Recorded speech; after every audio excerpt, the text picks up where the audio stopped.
Force with 1 year with special operations of the Air Force in northern Thailand up on the Laotian border. I served 4 years with the Air Force and 5 years in the reserves. 11 days from today will be the 75th anniversary of the Allied landing forces on the beaches of France. Let us take a pause at this moment to pay tribute to those Americans from World War II who perished during the invasion of France. And let us not forget them for what they did for us. Let's take a moment of silence and honor them for what they have given us.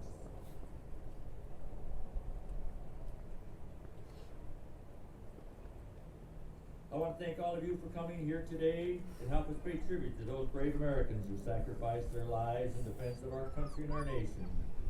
For the freedoms that we enjoy, your attendance here shows deepest respect for those Americans who gave their all for our great nation and for us. I bet if they were able to see you, they would come down here and shake your hand in remembrance that we have not forgotten them for the deeds they have done in helping us in our freedoms today. It is truly an honor for me to be here today with so many fellow Americans who understand the cost of freedom. And freedom has a price to be paid, and that price is very costly. It is also an honor to stand here among those who have served in defense of our great nation and who continue to serve and will serve here in the future. We thank them very much. Today, May 27, 2019, belongs to those Americans who have given their all in defense of our country and protect our way of life. A way of life that is cherished around the world, well, maybe not by everyone. Their bravery reminds us again of the courage of those who have served and the willingness to sacrifice on our behalf. Today, we have a difficult but important duty to perform today. That duty is to pay homage to those Americans, finest heroes who gave everything in the name of defense of our freedoms. We're also here today to honor those American heroes, to remember their achievements, their courage, their dedication, and to pay homage to them and thank them for what they have done.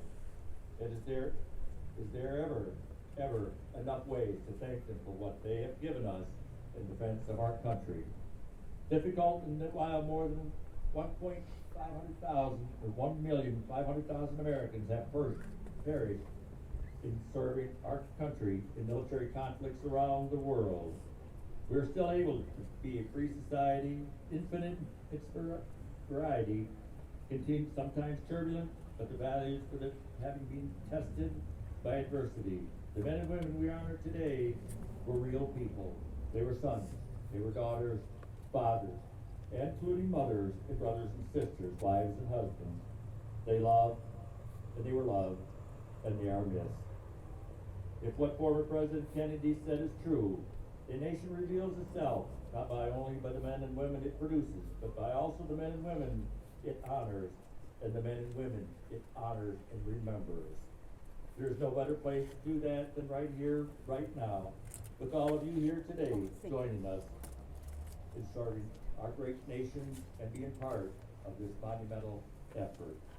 If we have learned anything from wars in which you have fought in, is that courage and sacrifice are the prosperity values to be gone by generation.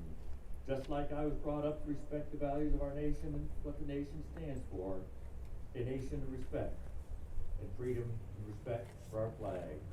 Since the first shots were fired at Wethington Concord, the first shots were fired by American men and women in answering the call of duty to a great nation in need, a nation in floundering, and a birth of a nation. They were called to be something bigger than themselves. What tugs at a person until he steps forward and answers the call of a nation in need? Send me.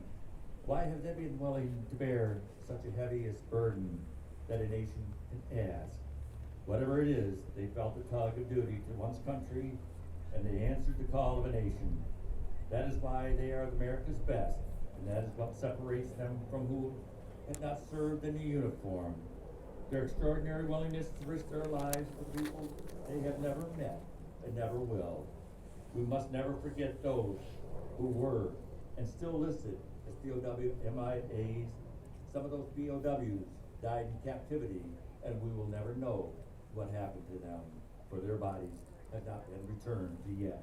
But even though we still try to find out and give closure to those families who are still grieving, we must ensure that the future generations understand that their patriotism and the debt of gratitude that we owe those who have sacrificed is so much sacred.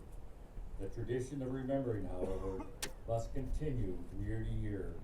So your action here today, and joining us here today to honor and remember the observance of Memorial Day is very important.